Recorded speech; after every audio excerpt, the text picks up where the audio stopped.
My name is Ashley Sack. I'm with Fremont Adventure Recreation, and really what I want to talk about is trails. Trails are incredible because they facilitate a sense of wonder. They facilitate a sense of adventure. But when trails come together at any juncture, you have the potential for commerce, you have the potential for celebration, and you have the potential for community. So this year, Fremont Adventure Recreation in the fall of 2019 will be hosting the second annual Royal 50 mountain bike race and trail run event. So last year this event was a little smaller, and this year we're expanding it to be a festival. So while we will invite folks to go out on our trail systems at the Royal Gorge Trails, and we will invite them to have an adventure, and we will invite them to awaken their sense of wonder as they gaze down into the Royal Gorge, we are also going to bring them back from those trails to essentially a hub. And that hub will be one of the newest business ventures in Fremont County, that is the Royal Gorge Ranch and Resort. So we will bring them back to this hub after they've had this wonderful, incredible experience, and then we will invite them to share in a sense of community. We will also invite them to spend a little bit of money. One of the things that we like to do at Fremont Adventure Recreation is not only give people adventures, but give them an opportunity to support our business community. So we will have small businesses represented at the Royal Gorge Ranch and Resort, where folks can buy food, they can buy drink, they can buy merchandise, and they can also hopefully stay overnight, since this now 2-day festival happens up at the 8 Mile Hill, and they can then increase our sales tax in Fremont County. They can spend a little bit of money to support our downtown and our 8 Mile Hill business districts, and they can also share with us their experiences and hopefully come back year after year to visit the Royal Gorge region. Questions? Ashley, if FAR gets some money from your votes tonight, how will FAR use the money? So events, whether people know it or not, events actually are exceptionally expensive. It costs about $20 per person to operate a 5K event, and that costs balloons up to anywhere near $50, $60 per person to operate a long distance event like a half marathon or our mountain bike race, which is anywhere from 25 to 50 miles. So it's incredibly expensive, and the cost of registration very rarely covers that cost, be it administrative, advertising, etc. So we will use any grant money that we have essentially to offset the costs of the race itself and hopefully increase our profits, so then we can put that money back into trail systems and back into our community. Okay, so these people who are coming here on bicycles or pedestrians or jogging, where are they spending their money for you to collect the sales tax? So we hope that most of them will be staying either at the KOA up on 8 Mile Hill, which of course is outside of the city, but we hope that they're coming down into town. So much of our event is actually up at 8 Mile Hill, but we hope that they're spending more time down in downtown as they're enjoying a beautiful summer evening, spending money down in the downtown district. Anytime we can get folks to stay overnight and we can get them to stay a little bit longer, we essentially hope that they're going to funnel down at the downtown area as well. One other question. Last year we had 140 finishers, but that was only a mountain bike race. So we're doubling our capacity in the sense that we have now a 2-day event, a 2-type event. We have mountain bikes and trail runners this year. So we hope to double, if not triple, that number. Okay, thank you, Ashley.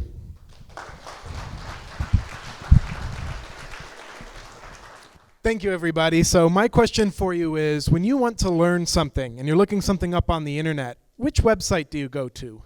Maybe you Google it and roll the dice, see what you find. Maybe you try to find a YouTube video.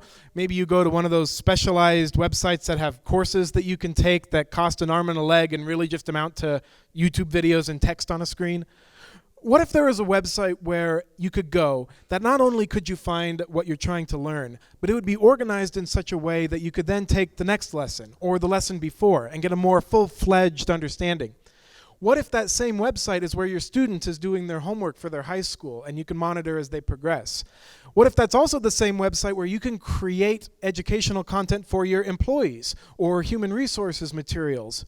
Well, we call it Blickle, and on behalf of my team, Christopher Mall, Nathan Graham, Yumi Sakamoto, my name is Gregory Carlson, and we have founded a crowdsourced education model. It's a platform, kind of like YouTube, where you can go in and as easy as making a Facebook post, make very sophisticated educational material on whatever topic you want, especially if you want to share grandma's recipe for those magic cookies. It's a website where you can create that content, track as people take it, and learn whatever you want to learn as you go through the platform. Right now, the website is in beta, and you can go on right now to create an account. We expect to be going fully live by the start of the school year with some very sophisticated math content for everybody who needs to brush up on those quadratic equations. We're extremely excited to be sharing it with you, and I've been a teacher for about 6 years, and there was never a learning management system that really met my needs, and that's what Blickle does. And so my only question is, I hope you get a chance to play with it. We're at TechStart if you'd like to check it out. My only question for you is, what are you going to learn? What are you going to teach? What are you going to Blickle? Thank you, everybody. Questions?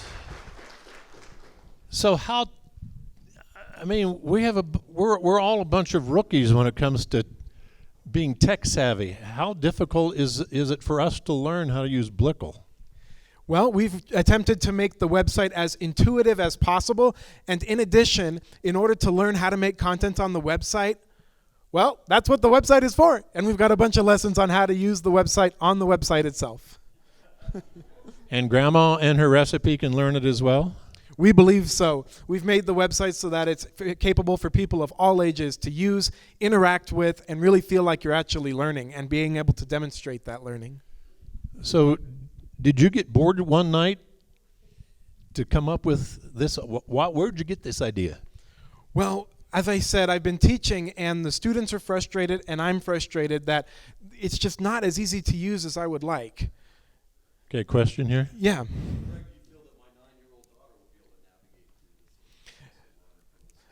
Absolutely. It's in addition to what I've already described, there's also going to be drill games, so a student can play a game while they're learning as well, and you and your teacher will be able to track their progress as they go from A to B and see exactly what and how they've learned the material. One other. Currently, we're in beta right now, and so we have people all over the country using it. I have somebody in Dallas making math lessons for students with disabilities in elementary math, and we're totally committed to being a state-of-the-art website for students of all ages and abilities. Dave, one more question.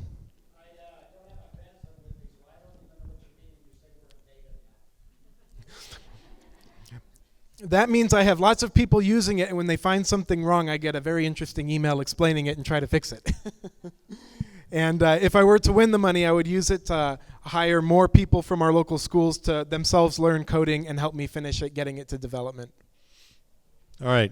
We need to move on. Thank you. Thank you, everybody. Thank you, Greg. Hi, everybody.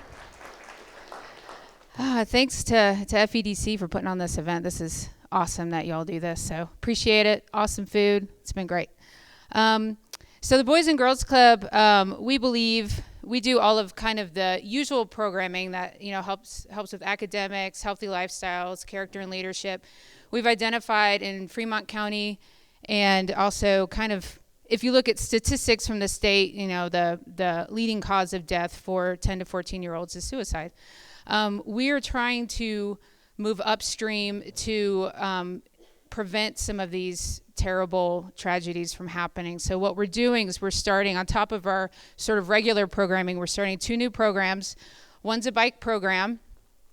We got a bunch of bikes from the police department donated, and we're partnering with a local bike shop owner he's going to teach the kids how to fix their bikes so that they can then have it. But they have to earn it. They have to learn how to do it. So this is a skill set that will hopefully build some more self-confidence that will try to help. I think kids just don't feel like they have mastery over really much of anything. And that, to me, is a huge deterrent to depression, suicide, that kind of thing. The other program that we're starting is through the Green Thumb Initiative. And we're doing a garden this summer, and they're going to learn how to plant the food. We're going to serve it to them for dinner. They're going to, farm to table, all of that. So I think it's going to be great. The money would be used for supplies. So bike supplies, the bikes aren't super awesome. They've been impounded and outside for a couple years. So we definitely need to fix those up. And then for the garden, we need to get, some compost, seeds, all of this stuff that goes into a garden, as well as hopefully a compost bin. So This is just a way to empower our youth to have some responsibility, learn some skills, and feel better about themselves. Thanks. Okay. Questions for Darcy? Here? I love the garden idea and the farm to table type thing. Are you going to be like teaching them how to cook the food or prepare it or anything like that? Yes, so we already do that, but we're going to have fresh produce. So they're going to learn. It's right outside of our kitchen outside there, so they can go outside and pick it and then cut it and eat it. Yeah. Question back there. Dave. How do you select the kids, or do they just whoever wants to show up? How does that work? Whoever wants to show up. I have a ton of bikes, so the garden is for everybody. Everybody can be involved. And the bike thing, we have enough for all the kids if they want to fix one up to have one. Question here. How many children or kids are in this type of program, or do you see on a regular basis? Sorry, what was the last thing you said? How many kids do you see on a regular basis coming through your program? So every day, so here in Florence, we see about 20 kids per day. The site in Canyon, we have about 50, 55 every day. Is it growing? Yes, sir. Exponentially. And will you do the produce in both Canyon and Florence, or just Canyon? Just Canyon for that. Bike program will be for both Florence and Canyon. We want to look into doing a garden for next year, but since we're just starting it, we're going to start in Canyon. Okay. Thank you, Darcy. you. All right, so I wanted to start tonight with just a couple questions.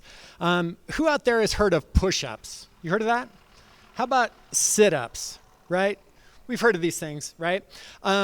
Well, when we started doing CrossFit in Canyon City 9 years ago, it didn't become popular because we invented a new crazy type of exercise, right? CrossFit became the world's leading fitness trend because it's essentially a way to play a fitness game with your friends, okay? That's the reason it grew so much. And in the same way CrossFit didn't invent functional movement, we didn't invent trail running and biking and hiking, but we have invented an app that turns all of those things into a game. Nature Chase players will be able to post, discover, and compete for virtual control of the world's most amazing places, using nothing more than the phone in their pocket and the existing trail systems. In our brief time here, I won't be able to explain all of the rules to Nature Chase, but picture the best parts of geocaching, trail running, and the childhood game of Capture the Flag all rolled into an app that keeps the score. That's what Nature Chase is. And we've already had a blast beta testing it here in a wildly successful version on our local trails, and we're working on the user interface as we speak. And we'll have access to over 100,000 email contacts and 500,000 social media followers on the day we launch. So we've laid a lot of the groundwork for this, but it is still in its infancy. But that's where you come in. Your investment will help us finally start the process of hiring a developer to make Nature Chase a reality. And we hope you'll fund us tonight. And we hope to bolster the efforts of TechStart and what they're doing in our community with a new success story. And we also hope you'll join us for a game of Nature Chase sometime very soon. Questions in the back?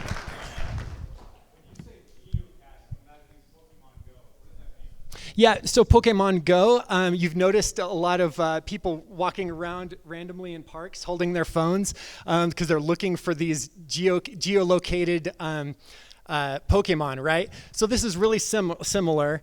Not everybody's a nerd, right? I'm kidding. Some of us are running nerds, right? So us running nerds can go, I'm just kidding.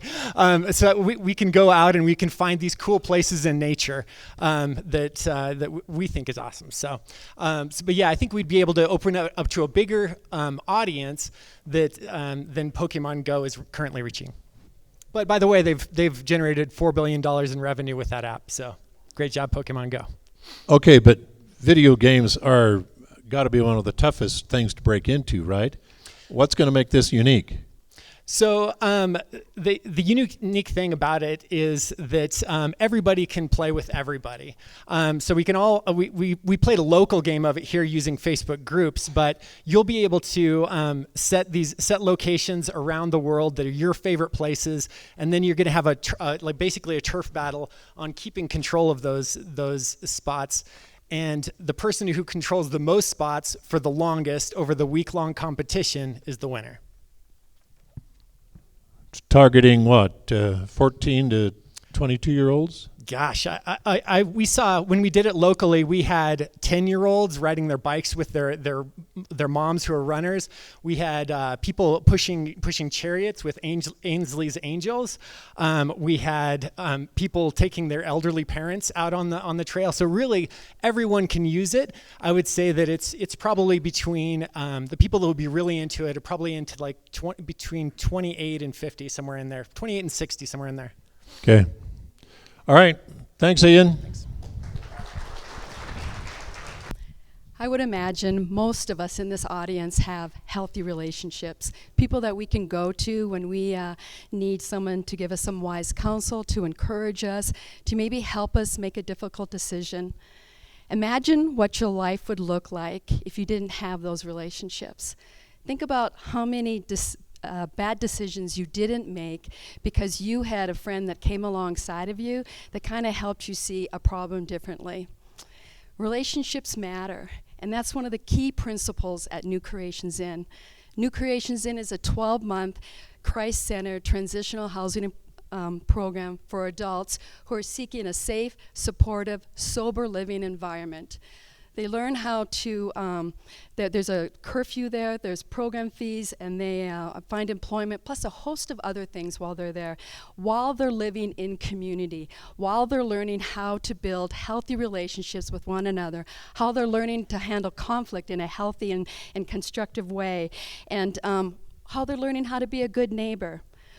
Most of the residents that arrived to New Creations Inn have been beaten up by life, and they are ready for a fresh start, and New Creations Inn provides just that. Not by enabling them, not by allowing their bad choices to continue, but providing them a place where they can slow down the pace of life, and they can think about their future, and they can actually dream about what they want the rest of their life to look like. That can happen at New Creations Inn. So we were fortunate, and we received a grant that allowed us to build 9 new resident rooms. And our hope is that we want to fill these rooms with new furniture. So when our tenant or when our resident opens the door for the first time, they will feel welcomed, they will feel valued, and they will know that there's a community that supports and believes in them as they continue this process. So please consider supporting New Creations Inn. Thank you. All right. Questions for DeeDee? In the back? Yeah, great question. So the cool thing is that, like I talked about, the relationships. So we have people who have, New Creations Inn has been around for 10 years. We have people who have graduated 8-9 years ago that still come back, that still, maybe I see them at church or I see them in our community, that are still doing great and living healthy. So we do it through relationships. We have parties and gatherings and barbecues and all this kind of stuff, and invite them back, and we want them to share their story to encourage other residents, because it's tough giving a year of your life saying, I'm ready to submit, and I'm ready to have structure and all this other kind of stuff. And so they're able to encourage one another. So yes, thank you for asking. So this is at the site of the old motel next to the E-Free Church. Correct. Some old units were torn down, and you're building new ones. So how many units have you lost? Are you gaining numbers? No. The most we'll ever have for New Creations in transitional housing is 12. So there's 9 being built, and we have 3 other rooms that are older, part of the old hotel. What we discovered is bigger isn't always better, right? You lose something when you get bigger and bigger and bigger. And so our desire is that we want to keep it small, keep it intimate, so we can have those relationships where people can learn and grow successfully. Yes. Yeah, first of all, it just starts with an application. You fill out an application, and we ask people that they be sober for at least 30 days if they have a struggle with addictions. And then there's an interview process that we go through. New Creations Inn isn't for everyone. It really is for that person who's saying, I want to do something different with my life. So yes. Yes.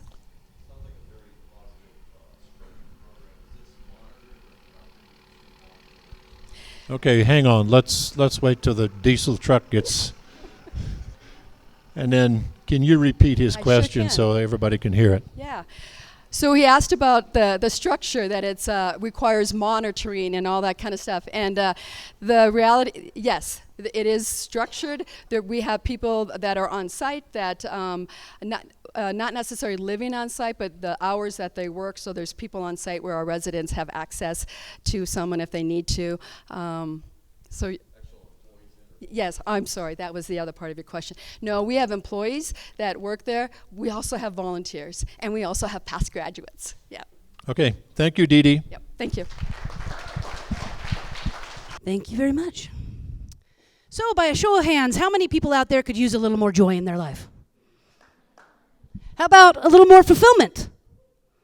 Well, did you know in 2014, there was a Gallup study, and they found out that over 30% of American working adults were happy and engaged and fulfilled in their life. Only 30%. So that leaves 70% of the American working public that is unhappy, unfulfilled, and disengaged from this life. Does that surprise you? It doesn't surprise me. Now, what do you think that Elon Musk, Lady Gaga, Mother Teresa, and Steve Jobs have in common?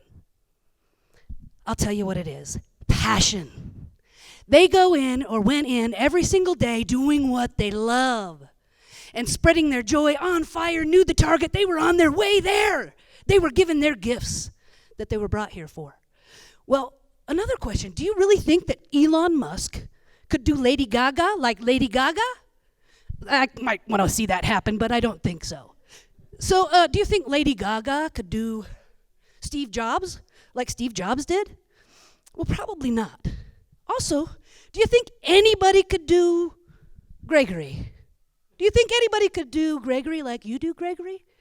No. That is because you are unique and you have a unique set of skills and gifts to give this world. We all do. So, no one is going to give your gift to the world but you. No one. So, the world is waiting for you. What if I told you that I had a foolproof formula that you could start living your dreams today? What if I told you that I knew the secret to living a passionate life? Would you be interested? My name is Jennifer Varro from JVV Healing Arts, and we would love nothing more than to have an opportunity to do more retreats and more workshops in this area to uplift the community and change the world one person at a time. All right. Questions? Jennifer, what's the market in Fremont County for personal coaching? How do you define a market? How do you define a market? Well, the market is every single person in this room, every single person in the community. We have a unique situation here where we have a beautiful area, Florence and Canyon City. We have a lot of wellness people working around, but we don't really have a retreat center. And we don't really have a close-knit community working together to uplift one another. So the market, it's kind of hard to get into, but I think JVV Healing Arts, our motto is we are making self-help and self-progression affordable. If anybody has ever looked on the website and you really want to go to that course to help you find your power, and look at the price tag, it's $4,000. Not here. We're not here for really a true profit. We're here to change the world, like I said, one person at a time. Are you dealing with people one-on-one or in group settings? We can deal with people one-on-one with coaching. We put on workshops that are around 18 to 20 people, and it can go a 3-hour workshop or a 3-day workshop. And currently we have a women's retreat called Feminine Rising that is going to be June 9th through the 11th in Canyon City. Well, we'll be bringing women in from other states and other areas to learn how to find their power and their voice. Question. A spiritual element, yes, a spiritual overview, but there is no dogma, there's no religion, there's no Buddhism or Christianity involved in it. It's pretty much basically kind of like psychology. We went through a lot of workshops. I myself come from a very tragic background and had to be in therapy for many, many years. So I wanted to bring what I learned the hard way to people an easier way. Where are you located? We're located currently out of our home. We were in the TechStart building, and we will go back to the TechStart building when we get an ADA compliant building. Okay. Thank you. Thank you. Jennifer. Thank you, guys. Thanks for having me. Again, my name is Justin. I'm from the Bridge in Canyon City. One of our core missions at the Bridge is to have a meaningful impact in the lives of teenagers in Canyon City. And one of the ways we seek to do that is to partner with parents to equip them and educate them on some of the challenges that teens face today. We have all heard the statistics on Generation Z. Generation Z is ages 4 to age 24, so all of the teenagers out there are Generation Z. We've all heard the statistics. 1 in 4 are dealing with serious depression. 1 in 5 are going to be bullied. Self-harm, suicide, mental health issues. Statistically, these are all on the rise. And we're asking the question, are parents really equipped to deal with some of these issues? You know, what about smartphones and media? That's a popular topic. A lot of people have a lot of anxiety about what do I do with my teens and smartphones and this whole world. The average teen now is spending 9 hours a day on their personal device, but only 8 out of every 10 parents are monitoring screen time at all. A shocking statistic is that the largest single group of pornography consumption is from the age group of 12 to 17. But only 16% of parents are putting filters on their children's smartphones and devices. And so there's really no doubt about it. We have a problem, and parents need help. Parents just frankly need help in this world. And so that's why the Bridge is going to be putting on a one-day comprehensive conference for parents called the Parenting Teens Conference. We really, truly believe that we can give parents the tools that they need to deal with some of these challenges. We have 2 very simple goals with this conference: to educate parents and to equip them. We want to educate, we want them to take more ownership and educate themselves on some of these issues, but we also want them to be equipped to be able to communicate and open dialogue with their teenagers on these issues, to rebuild trust on these things. Kids today are just frankly facing a lot of serious issues. In the culture that we live in, the digital world that we're in, it can be scary, it can be confusing for teens and for parents. But with your support and through this conference, we believe that we can give parents the tools that they need to succeed and help their teenagers thrive. Thank you. All right, questions? Dave? My suspicion is that the parents that you really need to hear this are the ones that probably won't come. So what are you going to do to attract them? That's a great question. And it's a serious question. For starters, we're partnering with CTC. We're forming a partnership. It's not finalized yet. So that's the Communities That Care program, the Department of Public Health in Canyon City. We're also looking at partnering with Sol Vista. We're partnering with multiple churches in town and multiple ministries, including Young Life. That's the first one. And it's going to be an all-out marketing blitz to try to get that. But that is one of our key frustrations, is working with parents, because the kids that really need the most help, the parents are not in their lives, they're not engaged. And so. Any, right here? I remember I had a teen center growing up. It was very inspirational. Now, with the influx of growth in Canyon City, do you feel like you'll be able to continue to grow with it? I certainly hope so. I mean, one of the key things we're doing in the fall is we're going to officially split middle school and high school. At the moment, that's not the case.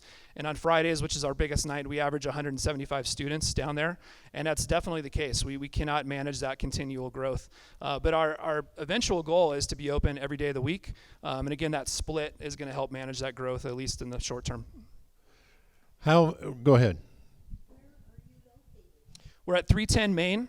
So if you're familiar with the old New Horizons building, we're in that building there.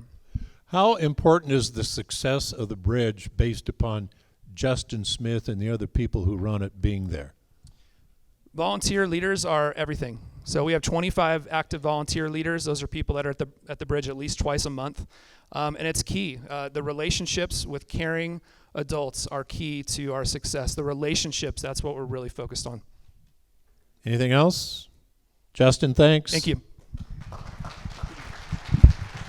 Good evening. I'm Rob Leffler, Senior Director of Operations and lead sidecars for Sidewinders Scenic Sidecar Tours. So if you guys could do me a favor if you want, close your eyes for a second. Imagine yourself engulfed in beauty. 360-degree majestic mountain views and wildlife that you could only dream of. The wind blowing through your hair and the smell of the pines and the roar of the river as you wind through the canyons or crossing the magnificent Royal Gorge Bridge. This is an adventure, a bucket list. One simple wish or dream one has, we want to make a reality. Seeing the smile or hearing the laughter of a guest is truly what inspires us to take on this adventure. The motorcycle sidecar is a means of transportation from an era gone by, when the country moved at a much slower pace. Discover with us an experience that has been lost in time, an experience that can be enjoyed by both young and old, as well as those with certain disabilities that may not be able to enjoy other activities offered in this area. The Sidecar Tour is a new concept in touring. The business we have created to us is not only a new adventure, but an opportunity to bring more jobs to Fremont County. We at Sidewinders believe Fremont Canyon City area would benefit from our tour company in the aspect of having a new and exciting adventure not comparable to any other. So come ride with us and book your tour today. All right, questions for Rob? Is this being done elsewhere in Colorado? Yes, there's actually one other place in Colorado up in Denver. It's called City on the Side. And us together, out of us two here in Colorado, are 2 of the 6 in the entire United States. Can they bring their dog? We would like not to, Okay. just for the safety of our customer and our sidecarist. Okay, and you started just in the last few weeks, right? Yes, sir. It's very new. When we came up with this idea, it was something that we thought that everybody wouldn't be able to enjoy. Also, we have some family back at home and real close friends that have disabilities, and when we came up with this idea, it was something I knew they could do and enjoy. And Question back there. yes, ma'am. You have a sidecarist that's been trained. You would ride either in the sidecar or in the pillion behind the sidecarist. And on our tours, we are allowed to switch with the person who wants to get on the sidecar and switch with the person on back halfway. We can do that. What's that? There's not. People ask me all the time exactly how safe. Hold on. He's leaving. It's just the liquor store drive-through, see? Hey. Believe it or not, the American. Okay. Now. There we go. Go. There we go. Believe it or not, the American Sidecar Safety Association did some statistics, and when you compare the sidecar motorcycle to a regular motorcycle, the percentage of liability is about 75% less. So you're basically as safe as riding in a car as opposed to riding a regular motorcycle. The sidecars are normally wider, of course, and bigger. They're slower. More experienced riders tend to ride them. It's not something that just your average Joe would just hop on and take off on. Is this singles only or doubles? We do doubles. Also on our tours, when you do have another guest that comes with you, our second guest is always free on our tour, except for one of our tours, and that's going across the Gorge Bridge. Back here. Yes, ma'am. I have 2 questions. What is the price point for this adventure, and then where do you find your drivers that you know that they're qualified and all that? Okay. Our drivers right now are myself, my father, and my brother. Combined between the 3 of us, we have 85 total years of riding experience. We've got riding and dirt experience with my brother, to my dad riding street bikes, and myself riding dirt bikes and street bikes as well as many years, and having the passion to want to share it with everybody. Now, the second question you had again, the price point. We have, when we started this, we wanted to do something that everybody could do. want everybody to be able to enjoy it. So we have a tour that starts, right now we're running a Skyline special at $29.99 to go up Skyline Drive. We have 3-hour tours that can go up to $249, $300. So it all ranges anywhere from $30 all the way up to $400. All right, thank you. Thank you. Thanks, everybody. I want you to just envision for a moment a child in your life, a young child, an infant, preschooler, toddler, and hold that child in your mind while we're talking, because all of those children that you're talking about, you're thinking about, those are my children, and those children belong to all of us as well. Everything they told you about raising children is true. It takes a village. And Starpoint's children are the future of our village. At Starpoint, our goal is to maximize early learning so that our children are prepared to go into the world. Significant brain development takes place prenatally to age 5. By the tender age of 3 to 4 to 5, our children are entering the world arena, and we want them to be prepared and have the skills that it takes to compete in school and to compete in a global economy, because that's their future. It sounds like a really huge undertaking, but it really is very simple, because our children learn instinctively and intuitively. Simple everyday activities for them and give them the opportunity to explore and to experiment and to build lifelong reasoning skills. So one of the things that we do at Starpoint Children's Services is we provide these high-quality learning environments that are play-based in their learning, and we provide children materials so that they can build those lifelong reasoning skills. And we do this through some of the cutting-edge technology and cutting-edge education called STEAM, which is science, technology, engineering, art, and math.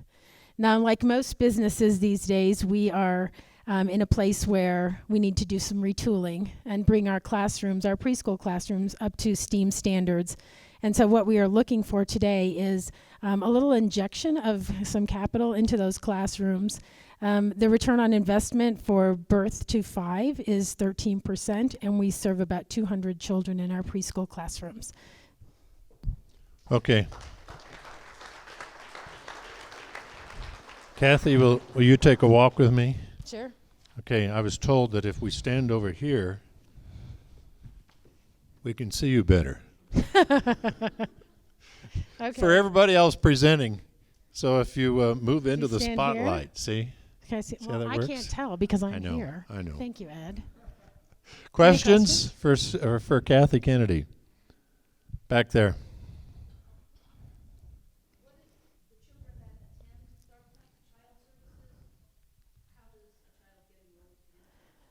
So we have 2 sites in Canyon City, one on the north side, which is 517 Diamond, and the other is on 1339 Elm Avenue.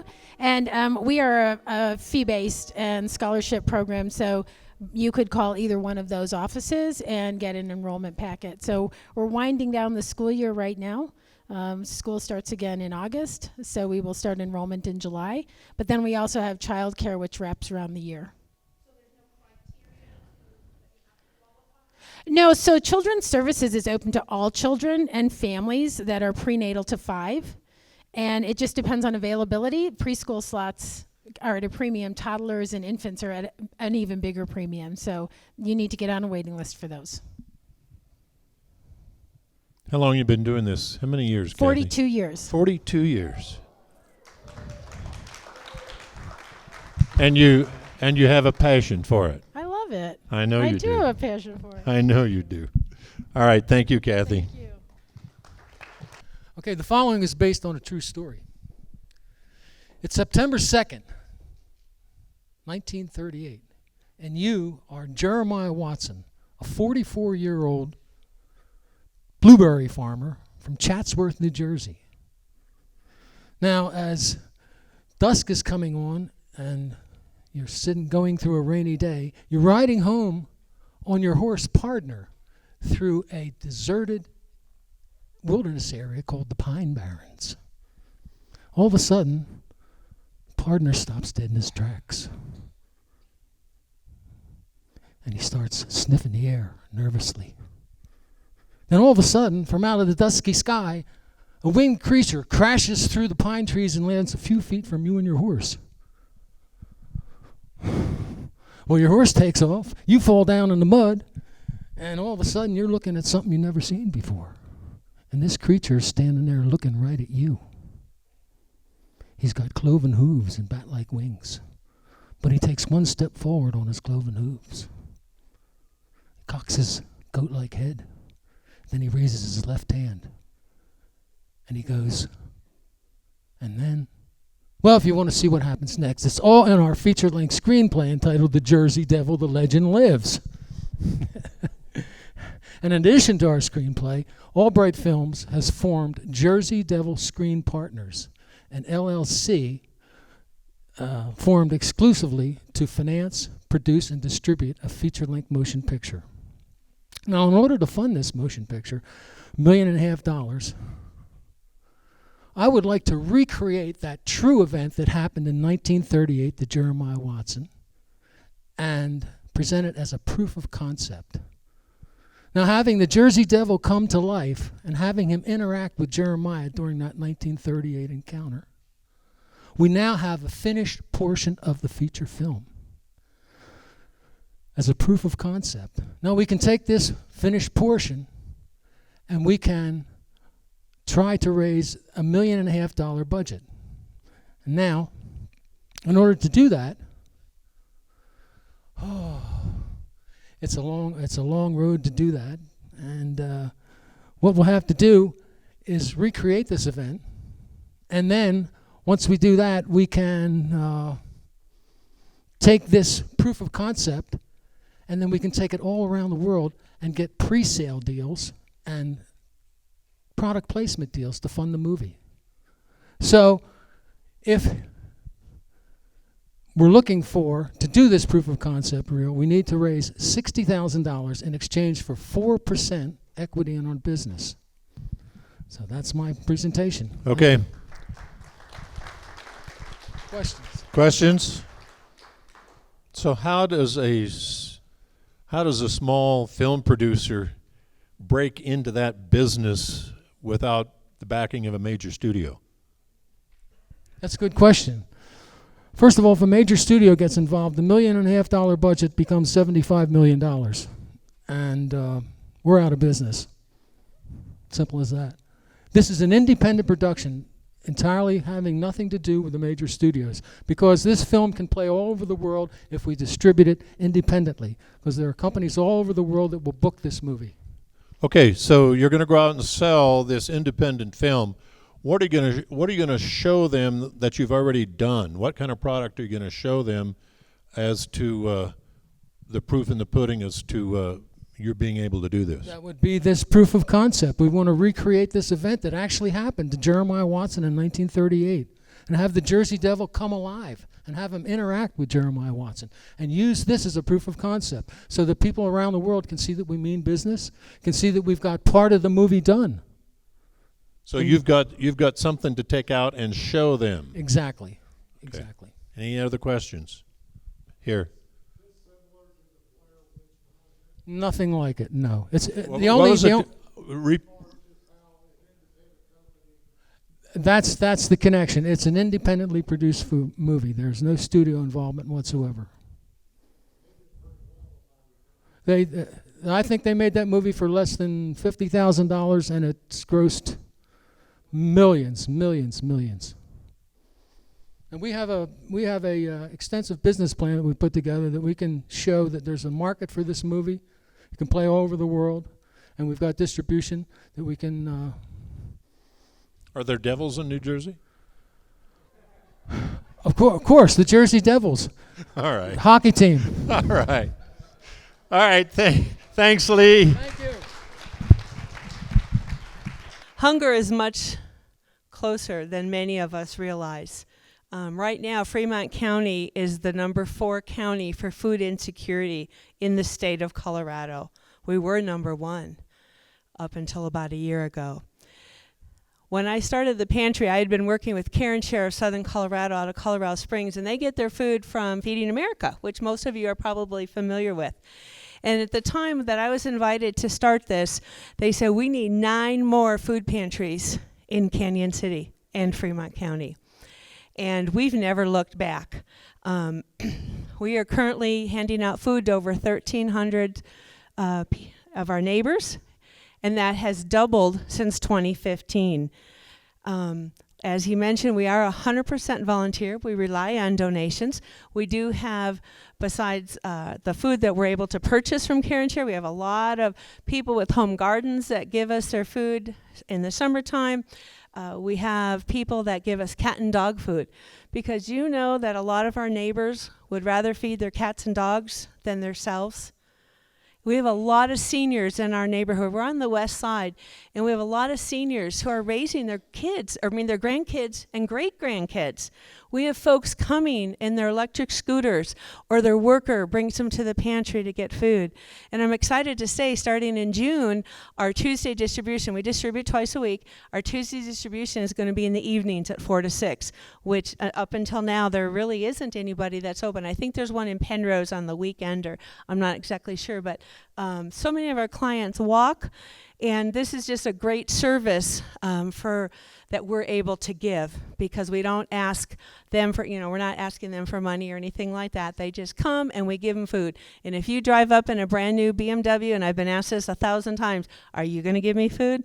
Yes, I will, because I don't know if the repo guy's around the corner or the bill collector or whatever, and we want to make sure, because a lot of the issues I've already heard today, if you don't have food in your tummy, you're not going to have school and good health and stuff. Thank you. Questions for Laurie in the back? Oh, thank you.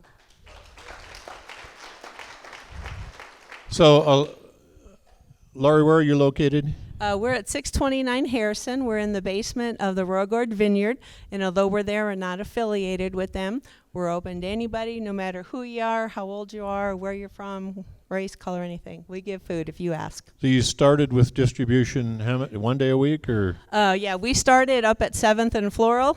Then we were there for a few years. They gave us 3-day notice that they sold the building. We had to get out quickly. Then we went to 5th and Harrison, and now we're at this location. And someday we'll have funding and be able to buy our own building that's one level. So. Right. A lot of people sometimes wonder when you talk about food distribution, is there a need for screening? Or in your case, you say not. The screening of the people who come for food. If they come and ask us for it, we're going to give them food. Because most people are either, they're really, really hungry, they're trying to feed someone else, possibly their neighbor, or they're checking out. Does she really give food to anybody that asks? And a lot of times, that's where we're going to get a donation of food or finances that's going to help us to continue. And if you get the money here, you would use it specifically? It'll be 100% used for food, and every dollar buys us 8 to 10 meals, or 8 to 10 pounds of food and about 5 meals. One other question. Care and Share of Southern Colorado. There's one warehouse in Pueblo and a warehouse in Colorado Springs. All right. Thank you, Laurie. Thank you. The Rockville Development Committee was conceived to identify and develop sources of long-term funding for the maintenance of the town's historical buildings and parks. On its establishment, the committee targeted underused town assets for renovation, both for the benefit of the residents and to develop as streams of income. In June of 2019, the committee will hold its 6th fundraiser, an event that will reestablish Coal Camp Days, a summer festival that was held last 12 years ago or so. This event will feature a vintage baseball game between the Canyon City Inter-Ocean team and the Town of Rockville team, and will be held in the town field. Vendors, food booths, games, music will all be a part of the day's events.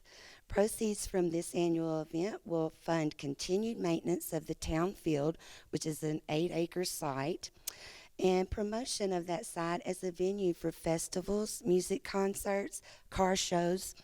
And in addition to the town field, funds raised by the committee will refurbish the auditorium and the historic school building and promote that facility as a rental for weddings and reunions and meetings. It will also help renovate the town park, preserve and promote the 1864 May Cabin as a homestead museum, and establish a miners' memorial to attract heritage tourism. Support from the FEDC will allow the community to work with a professional production company for Coal Camp Days and to increase promotion and boost success, and will provide a kickstart to the community's targeted renovation and income-producing projects. All funds awarded to or raised by the community are handled by our town clerk. Thank you. All right.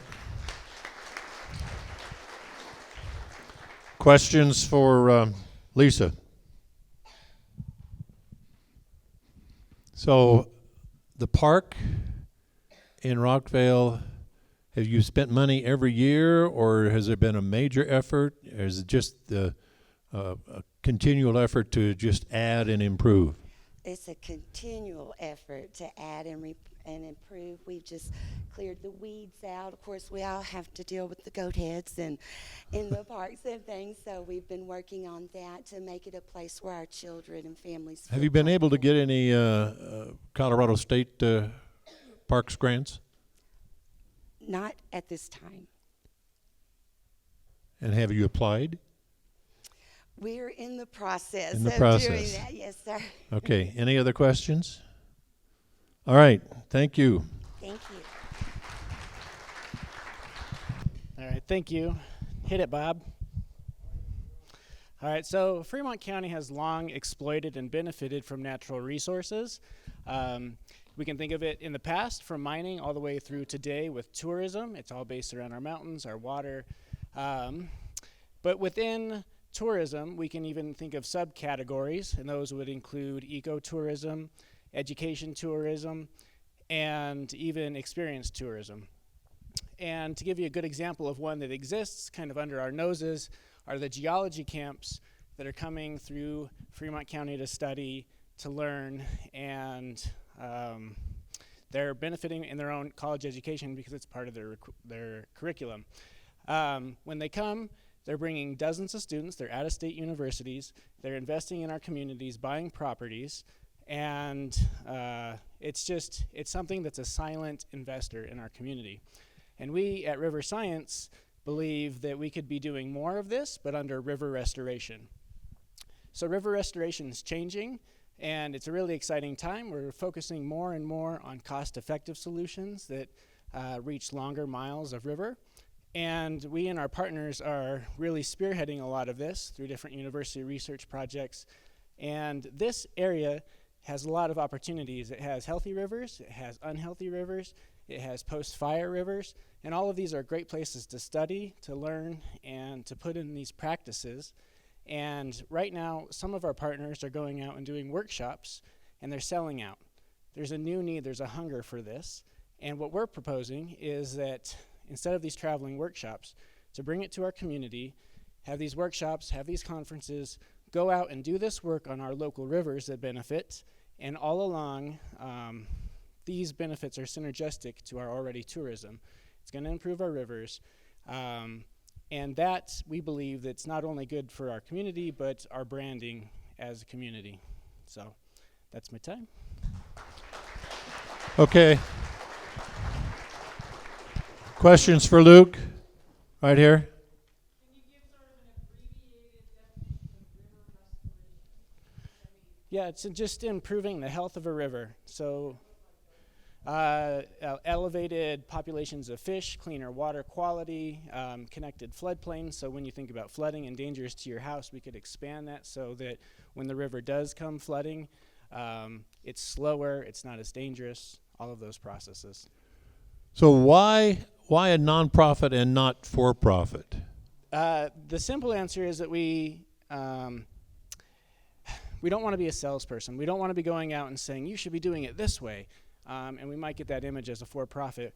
With a nonprofit, we have to be pushing the education. We have to be leading people, and we need to be doing that from a friend perspective instead of a salesperson. All right, you mentioned the geology camps. Can you create relationships, long-term permanent relationships with some of these universities? Yes, we already have them.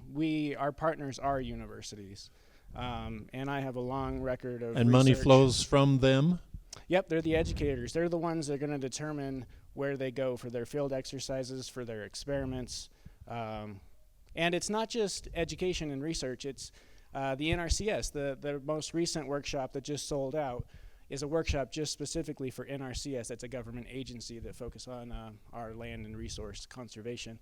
And just to give a quick example, I got the email of, hey, reserve your spot for this workshop.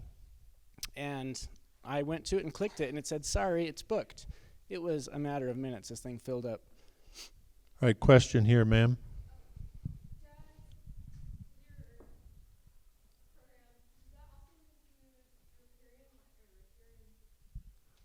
Riparian improvements?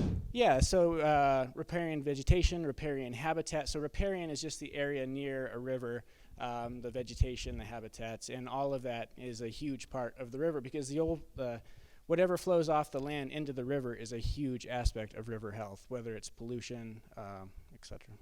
Here. Yeah, boy, I need Brad Rowland up here. He usually does this for me. I went to school at Canyon City High School, went to CSU for engineering, did a PhD in New Zealand studying how rivers restore themselves given the right opportunities. Worked for a couple years in river restoration, went to Italy to do a postdoc research with a leading class university out there, all about river restoration and new technologies that make it cost effective. So do you use GIS overlays? Yeah, GIS is a huge aspect of what we're doing because the rivers and all environmental problems are a huge spatial problem. You've got to be able to boil it down to look at where you're going to get the biggest bang for your buck, and you can't do that by walking river miles. It's too much. You have to use GIS to boil it down and help you identify your biggest problems. Okay, thank you, Luke. Thank you for attention to this matter. Announcing a startup business called Vital Axis that carries the legacy of giving. This is a public corporation that benefits for community outreach. We offer a 30-acre retreat that has immaculate views for those interested in sustainability, environmental education, therapeutic services, and business advocacy. This is a beehive or a hub for enhancing connections by cultivating strong roots. Today, my request is for funds to create a demonstration earth-sheltered greenhouse for education on water conservation and mass production in a self-sustained, symbiotic environment. In today's society, children as well as adults and the elderly are far too bogged down by stress. To revitalize, we are trying to establish a pace of life that exonerates nature and entrepreneurs. The goal of my company is that inside of 2 years, I hope to be in your position, giving to dedicated workers the chance to succeed.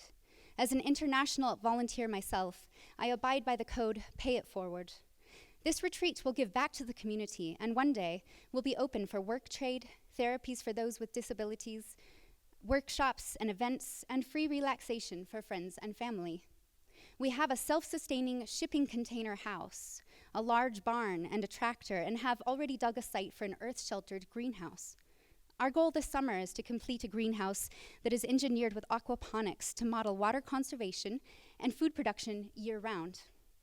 In this climate, this style agriculturally demonstrates high yield of fish for food as well as vegetables, with less cost and waste. There are a plethora of ideas that will come to fruition.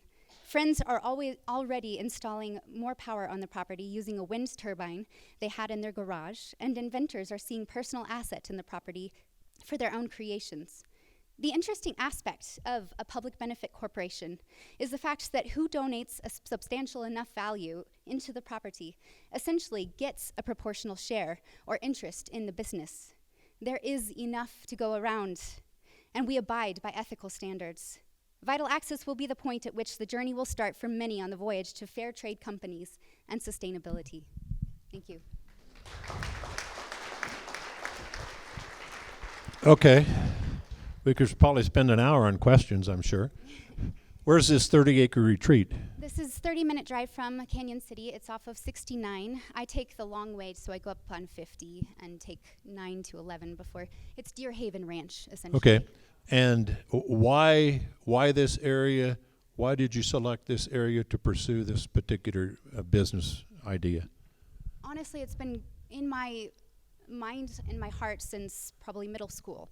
I think that people need to become more environmentally savvy, more interested in children having a more nature-oriented way of being educated, and also that we need to be thinking about food production locally instead of relying on Walmart to produce our produce. Okay, what was the term you used? Aqua what? Aquaponics. This is a system that's symbiotic, self-sustainable, where you're growing a fish and you're actually using the fertilizer from fish to feed the plants, so you don't need to buy fertilizer.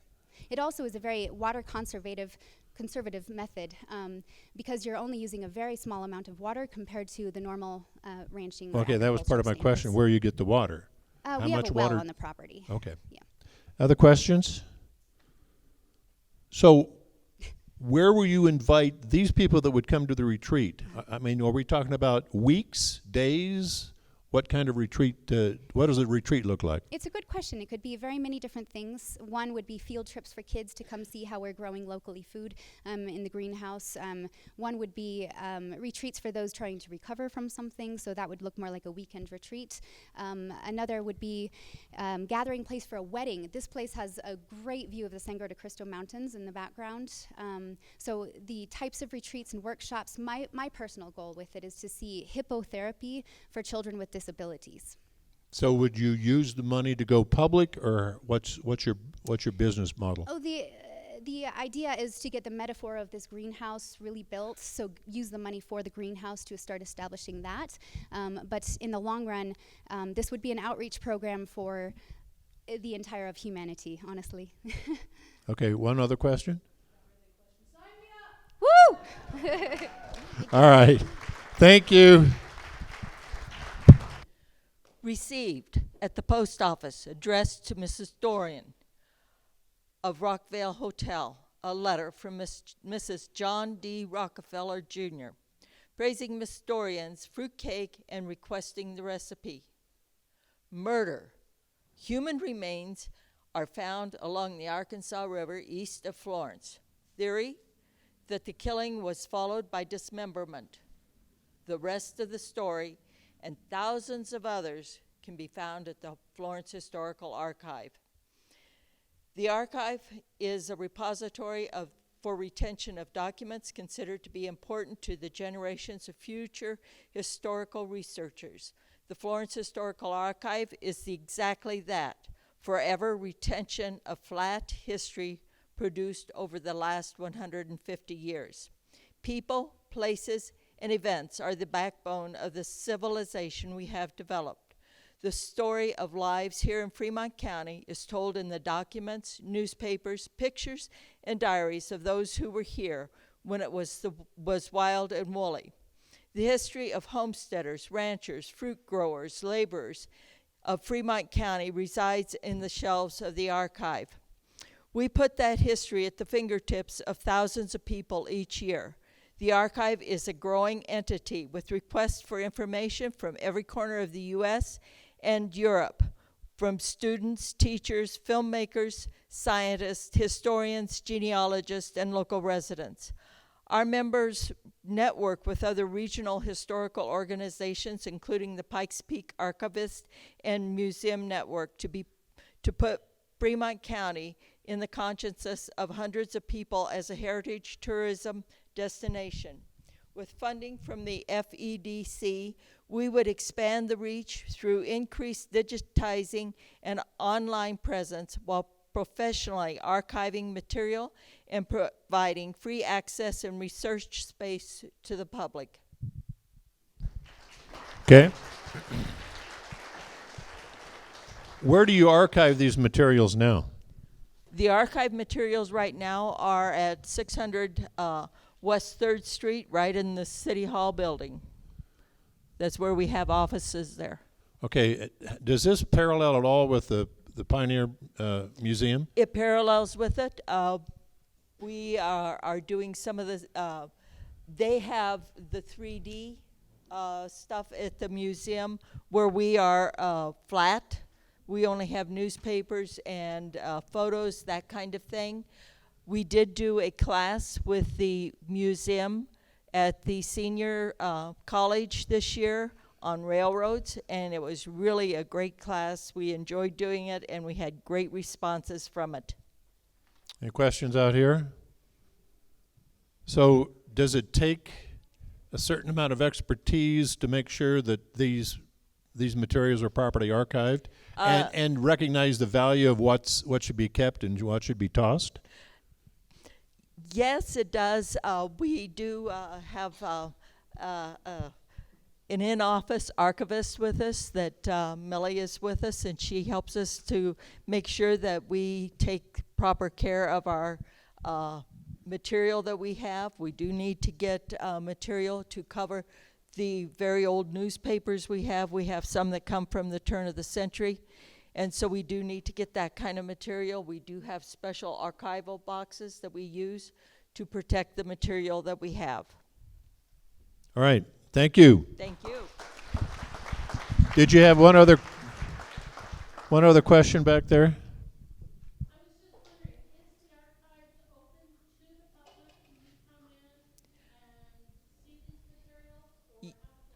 Yes, ma'am. It is open to the public. We are open Mondays, Wednesdays, Thursdays, and Fridays from 10 to 1.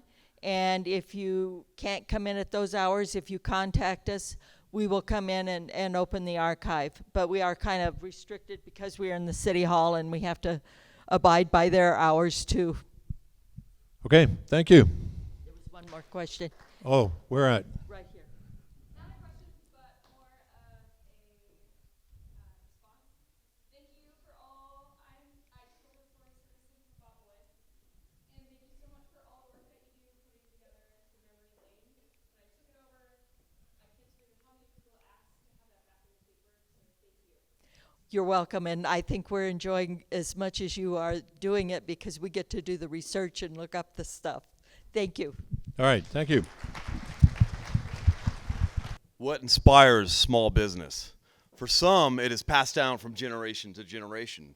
For others, it is a dream to own a small business. For me, I had hit hard times. During recession, I lost a very good job. I took a very simple skill of cleaning windows and turned it into a full residential window business.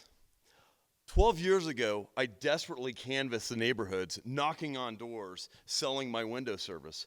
For I saw the value in clean windows in our gorgeous Colorado views and just how happy my customers were from this service.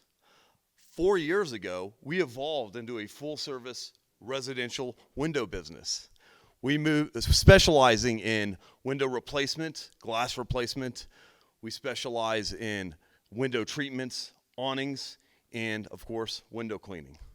We moved into the FEDC incubator 4 months ago. We now have a gorgeous showroom and a shop that we can conduct business from. We have 6 employees that all rely on Castle Craft Window Service to provide for their families. I'm a dealer for 10 different manufacturers across the country and in Mexico who also have families to provide for. We feel like we have grown to become a local family-owned business supplying a valuable service for these people. I would be honored if I won this pitch contest, for this would afford Castle Craft to move into our office space and purchase PCs and office equipment so we could conduct all facets of business from the FEDC shop. This would also provide us to get our new truck on the road and selling our services. That's what small business is about, is families thriving. Tomorrow we celebrate our grand opening, another milestone for Castle Craft Window Service. Thanks to my dad's vision of owning a small window business and his mentorship, it has become my reality. Thank you. We are Castle Craft Window Service, the only window business your home will ever need. Thank you. Okay. Okay, so Mark, you've been at the incubator how long? Just a little over 4 months. 4 months. All right, so how are you marketing the uniqueness of your windows? That's a great question. We're kind of the new kids on the block. There are other services that are in town that also provide these different services, but we are unique that we are residential. And that being said, we have some unique products, sunsetter awnings, local Colorado manufactured glass and windows. So we're trying to provide local American and local jobs as well as family-owned Canyon City. Questions from the audience? Here?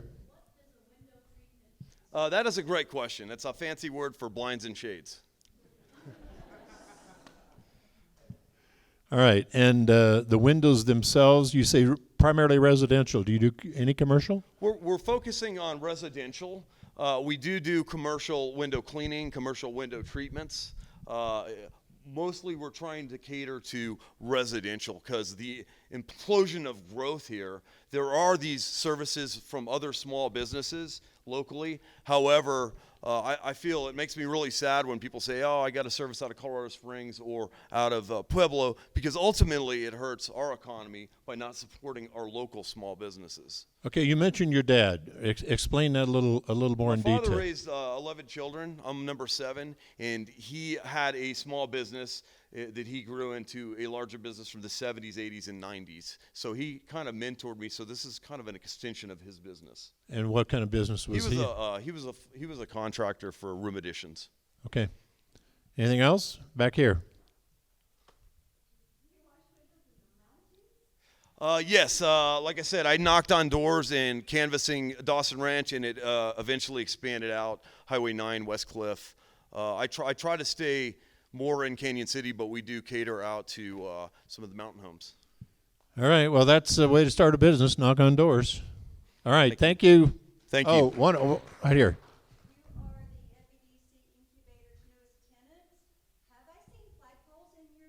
Yes, we do sell flagpoles. Nothing more American than a flagpole. All right. Picture, if you will, you went up to your weekend house up in the Tallahassee area. You're thinking about building a barn, so your spouse went to look at a neighbor's barn about a quarter of a mile away. They've been gone for a long time. You go out, you can't find them. What do? Well, you're probably going to go to your neighbor's house and use a landline because cell phones don't work up there. You're going to call 911, and Fremont Search and Rescue is going to be dispatched. We do this about 40 times a year. At the rate we're going this year, it'll probably be more than that. We go out 24/7. We go into the mountains. We go into the backcountry. We go down the river. And we even go into town to look for missing children and at-risk adults. What we do is inherently dangerous, whether it's pulling somebody off of a cliff, getting somebody off of a trail, getting somebody out of the river, or just doing a search at night. But you've probably never heard of us. We are the backstop for safety for everything outdoors. Here in Fremont County, we're like much of Colorado. We're doing everything we can to bring more people into the county to enjoy it and to spend money. We have about 800,000 people visiting Fremont County every year. We are, after all, the home of the incredible Royal Gorge region. We've got the most rafted river in North America in the Arkansas. Our climbing areas and our hiking areas continue to expand. We've got all kinds of attractions, most of them trying to get people outdoors to enjoy it. All of this just provides a growing need for the services we provide. We don't charge for our services because we don't want anyone to hesitate before calling us thinking of the cost, very much like a fire department. But it does cost money for what we do. It costs about $30,000 for us just to operate every year. We raise that money through donations, through fundraising, through grants. All of this, of course, takes more volunteer hours. And in the end, Fremont Search and Rescue is all volunteer. We have no paid staff. Last year, our members donated over 8,800 hours of their personal time to Fremont Search and Rescue. That's 8.5 work weeks per member. It's incredible. We work out of a carport and a garden shed at the sheriff's office, which is even crazier. Okay, Pat. I'm going to go to questions.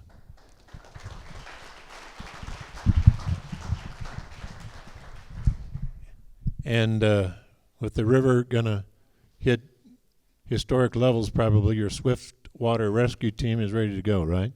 It is. We were out last, if you looked at our Facebook page and you looked at what we were doing last Saturday, getting all of our boats out, making sure everything's ready to go, making sure everyone is ready to be safety conscious as we get near the river. Back here on the wall first.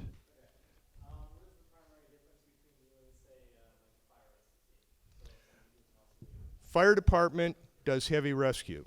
That means they take a car, turn a car over, they have the jaws of life, everything else. In Colorado, search and rescue is the purview of the sheriff, and what we do is the backcountry. We do the technical rescues. We do the searches for people who have gotten lost. Back here, young lady. Go. Yep. How is that what? In Colorado, there's only one group of search and rescue people that get paid.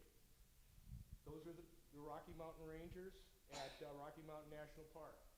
There are 50 search and rescue teams in Colorado. We are all volunteer. You couldn't afford to do it. Think of Well, it this way. there's. We have 8,800 hours. She says what has to be changed. There is a somebody they have to have a permit or something. They don't have to have a permit. It's kind of like in insurance. $10, $15? It's not really an insurance card, but when you buy a hunting license, a fishing license, or a Corsair card, about 25 cents goes into a kitty that we can use to get reimbursement for equipment that we've destroyed during a mission. So a week ago, we blew out a tire on our truck up Shelf Road. Cost $500 to replace both front tires. I can submit for a reimbursement to the state. Hopefully they'll have the money to reimburse me for the $500. Otherwise, it comes out of our team operating costs. Pat, currently, how large is your team of search and rescue, and what qualifications do We have 35 members right now. Of that, 27 of them would be full regular members. We have 6 probationary members, and then we have a number of types of members for people that provide services and help us, like Dave Thorson, the ex-judge, who's one of our ex officio members. To become a member, you just go on to get out there and help people. Now, we have requirements, but we do all the training in-house. We do the certification both between here and El Paso County, so we're able to cover most of that. But you're going to need to carry a 30-pound pack, 3 miles in 45 minutes. All right, one last question. Did you have a question? No. Okay. Pat, thank you. Thank you. Fremont Search and Rescue. We've heard a lot of talk tonight. Check. I'm good? Sorry. All right. So we've heard a lot of talk tonight about the epidemic that we have in this world, this disconnect of the things that we are, the emerging purpose in our lives and how people are living their lives and the lack of fulfillment that it creates. And one of the things I believe is that the solution to that starts here. Last year, I gave a pitch on the software that we're developing that helps nonprofits change the world. And I talked about how our software has helped put kids into safe families, has helped families reunite, and has also helped underprivileged kids get access to quality education. But over the last 6 months, I realized that there was something missing. There was an emerging purpose in my life that I wasn't willing to cooperate with. So I made a very intentional choice. I hired a coach, and we started working on aligning myself more deeply with this emerging purpose. And one of the things that I realized was that even though we'd done a lot of work with nonprofits, I wasn't willing to fully commit myself to that and say we're going to choose the nonprofit sector as a sector that we're going to serve. We've now made this decision. With this decision, we've noticed an incredible shift of momentum for myself and for our team. Over the last number of months, I had an opportunity to do our risk-free delegation training up in the Springs at the regional conference. I'm applying to speak at the state conference this fall.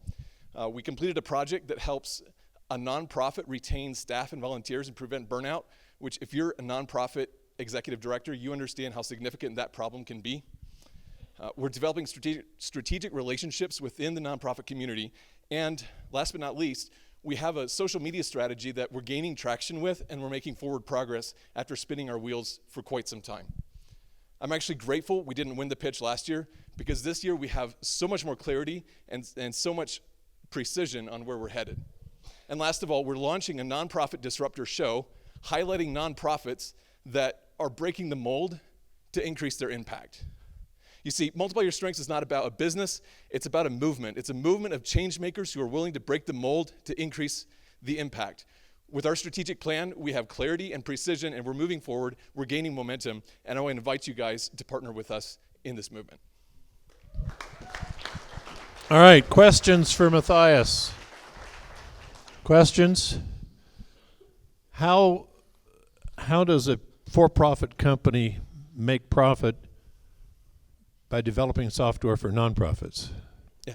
Well, one of the things that's interesting for nonprofits in the software as a service realm, one of our clients actually was looking at buying a SaaS product to do some of the things that they were needing to have done. And looking at the payout, it was actually cheaper for them to develop a custom solution than to pay the monthly fees for the software solution. And this is for admittedly a larger nonprofit. But it's also easier as a nonprofit to fundraise for a large expense rather than operating expenses. And so it also makes sense for them to make a large initial investment with lower ongoing costs. Okay, so you're going to be speaking in Colorado Springs to whom again? So I spoke in Colorado Springs to nonprofit executive directors and leaders on risk-free delegation, and I'm applying to speak at the Denver conference, the statewide conference this fall. And these are people from all across the country? Primarily within Colorado. Colorado. All right, back here. Yes.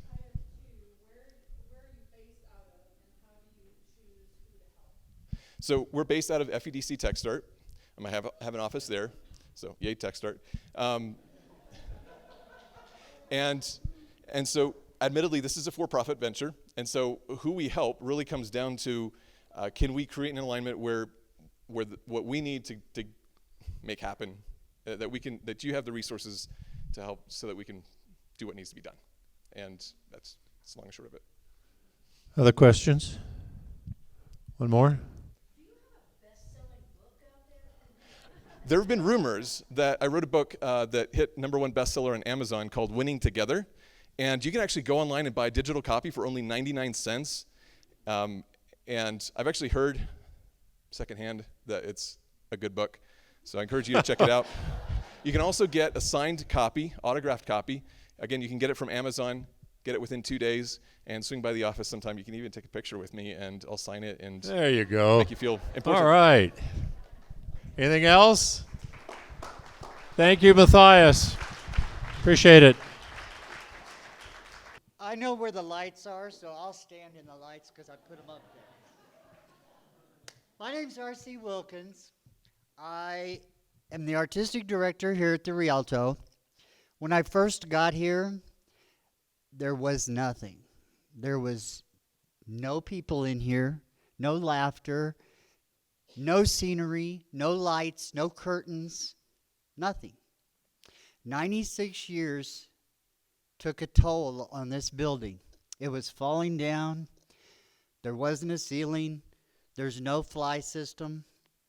I know what's behind the curtain, too. All of this stuff has happened over the last 10, 15, 20 years, mainly to the FACT board, Florence Architectural Cultural Traditions. They've done fundraising, they've asked people, they've matched donations. The community has helped, and Now we're open on the bottom floor. 3 years ago, I came to the board and I said, we need an in-house production company. We need to make this building alive again. I've done 4 productions, 2 talent shows. We've had the dog show, fashion show in here. We have you all tonight. We want everybody to come in and enjoy this building. I want a new fly system. I want curtains. I want lights that can be operated from up there. I want really good sound system. All of that stuff. I put in lots of hours because I have a passion for theater. I love theater. I want to start an education program for adults and children. We have that starting this year, so we hope to add on to that. I just want you to stop and think. Maybe even close your eyes. In 2023 is the 100th anniversary of this building. Wouldn't it be great to see all that stuff here, done, nice seats, everything? That's my goal, and I'd like to achieve it. All right.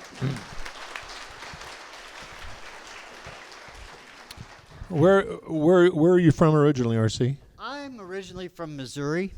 I went to college right out of high school for theater.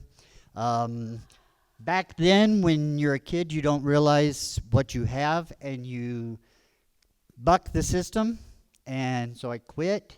20 years later, I went back to school, got my associates, my bachelor's, my master's in teaching. I've been involved in community theaters. I've been involved in on-stage entertainment for 30 years. I have a lot of knowledge, and I'm willing to share it with anybody that wants to come down and join the Rialto Players. Question?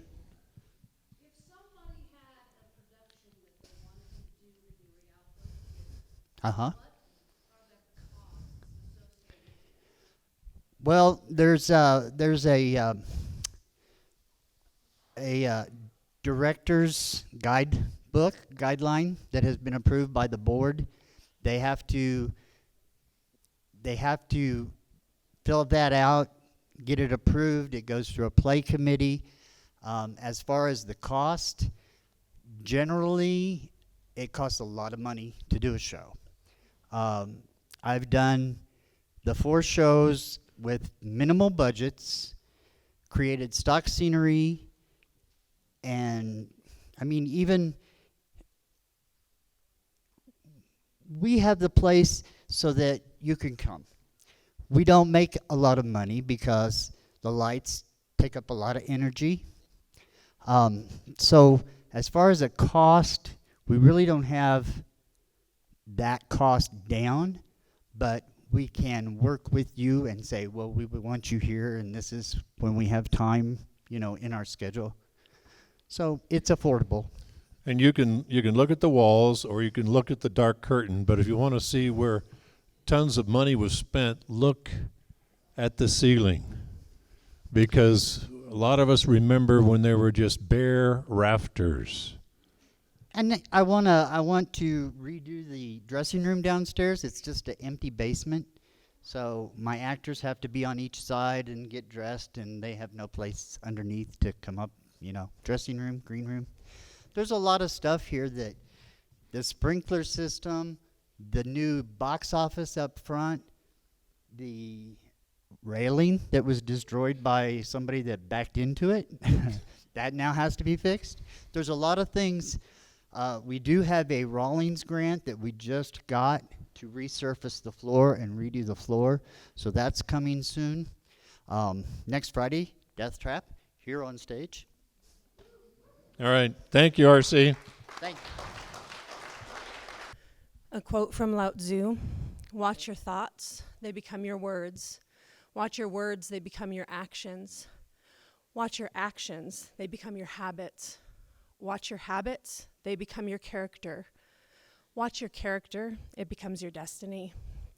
We live in an age where our words and our actions have very little accountability.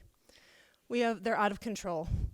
Information is literally at our fingertips, but it's always distorted by the opinion of whoever's writing that information.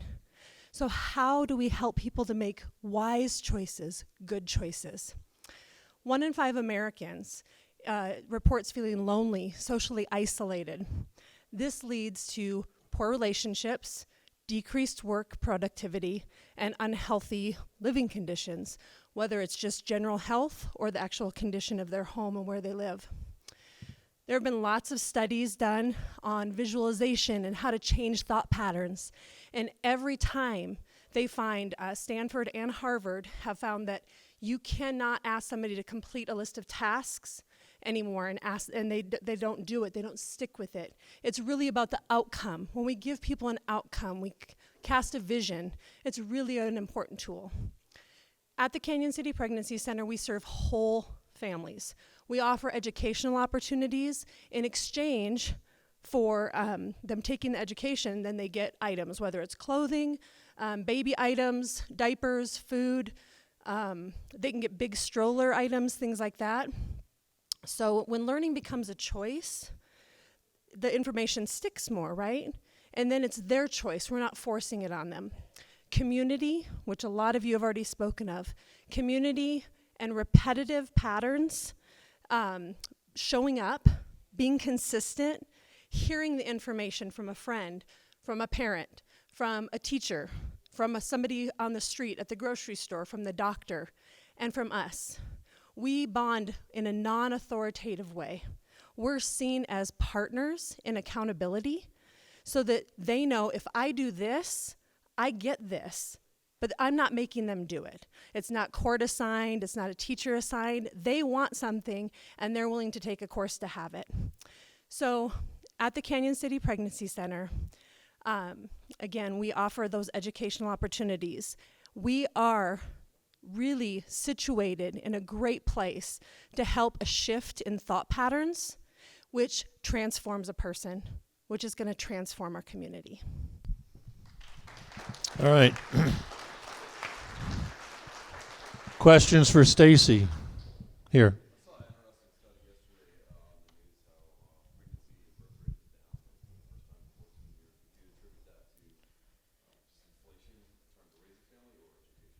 Question about whether what is attributable to the birth rate being down. Honestly, abortion and birth control. So how is the Canyon City Pregnancy funded? Where do you get your primary sources? It's all donation based. We are completely nonprofit. We put out a wish list every Wednesday. It's called Wish List Wednesday. We put it out on Facebook. We have people who bring in food, donations, wipes, diapers, clothing items, furniture, depending. We cannot take car seats at all because car seats legally we can't give out. That all has to go through the state. So, how long has Canyon City Pregnancy been in existence, and how did it come about?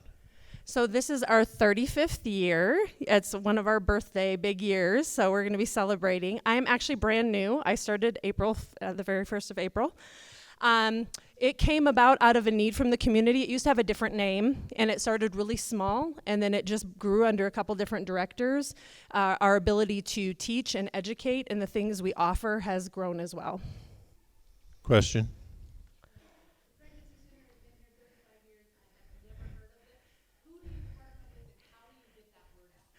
We are actually working on that right now, actively, revamping our webpage. I'm collaborating with the Pueblo Pregnancy Center and the Colorado Springs one on Galley. They both have great systems working. We don't need to reinvent the wheel. So just finding out those information, what flows easily, and then, of course, we always coordinate with churches, and we have a great partnership with the high school and the health department as well.